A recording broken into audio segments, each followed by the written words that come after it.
Hey, what's going on, people? Welcome to Food Chest. Hope you're doing well.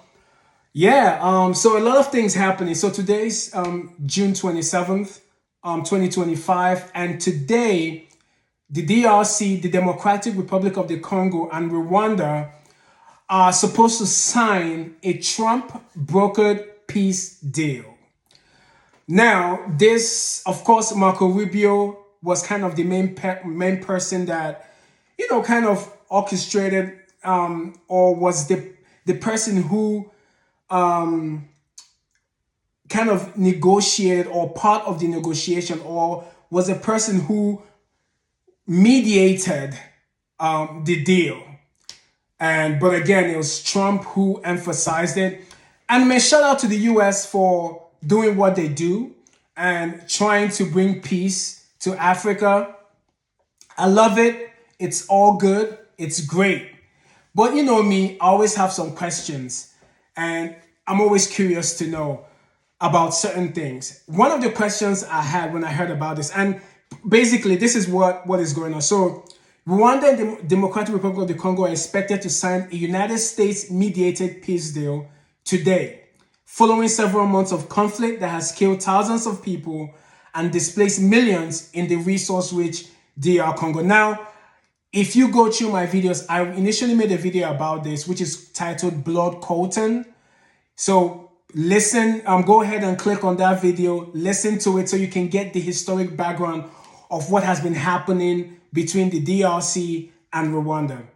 So, but let's listen to this. So neither country is formally at war. So to make it straight, DRC and Rwanda, they're not at war, but the DRC accuses Rwanda, which is the neighboring country, of backing the M23. Now, the M23 is a rebel group. Again, listen to my the video titled Blood Colton. You'll get some background on this. Which the M23 has been waging war in Eastern DRC, Rwanda.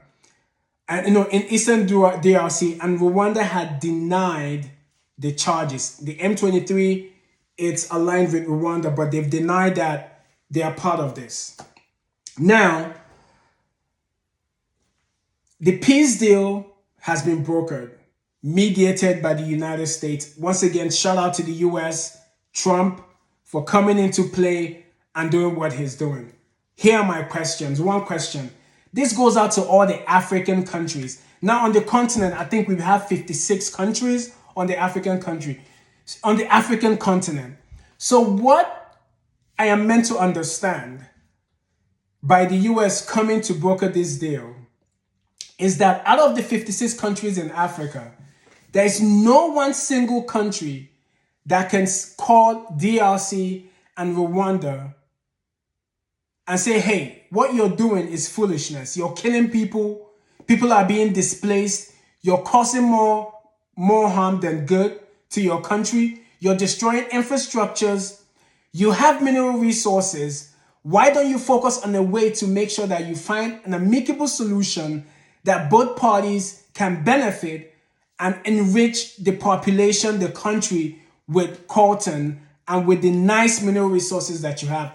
You guys want to tell me that in Africa, there is no country that is respectable enough to mediate between both countries. I can't help to fathom or to think that in the whole of Africa, all the presidents, all the diplomats, all the people in government, no one has the respect or no one has the wherewithal to be the person to mediate between two African countries. The US has to come, or Europe has to come.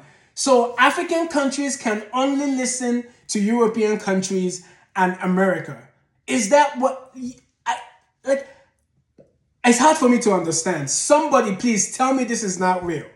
That there has to be something more as to why the US has to step in place, or as to why Africa cannot resolve its own problems in the year 2025. I find it hard to believe. And it's disturbing because there's going to come a time, like I mentioned in one of my other videos, Africa, you have to understand that you are on your own. So you have to grow up and pull up your big boy pants and boots and be the continent that you need to be. And there need to be countries in Africa that can say, hey, and call the other presidents and say, hey, PK, let's talk. Hey, the president of DRC, let's talk. What can we broker to make sure this happens? I guess Africa is still a child that needs its colonial masters and its superpowers to help her out. I guess that's the case. But let's move on. I was more curious to know, what does the US have to gain, or what is in play here? So, going further, it is indicated that the peace agreement comes amid reports that the US is considering investments in the mineral-rich region in return for security and calm in the area where dozens of militias vying for resource control have operated since the mid-1990s. Voila! There it goes. So basically, the US has a vested interest, which is why they are trying to make sure there is peace in the region so they can come in and invest in some mineral resources. Which, I mean, you cannot blame the US. You can't. I'm beginning to understand that most of what happens between countries, like we citizens of countries do not really understand what happens. I'm beginning to understand that most of these things are business deals. And most of these business deals are sometimes personal. Because you cannot tell me that in the DRC, for example, you're a president that was elected by the people. So if your people are suffering, that is not enough to move you to find peace. Another country has to bring money for you to be like, oh, okay, let's talk peace. Wow.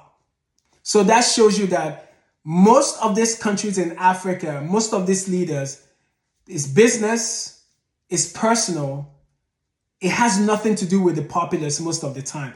Because you cannot tell me that this conflict has been going on for such a long time and it takes the US saying, hey, we're trying to make some investments in your country.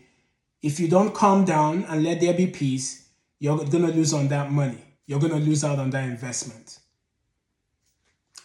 All right, so the peace agreement, we don't know when it's going to be announced yet. We know that it's going to be hopefully announced today, which is Friday the 27th. So let's wait and see what happens. But once again, man, shout out to the US for stepping in, but shame on the Africa, its leaders, that they are not able to mitigate problems by themselves.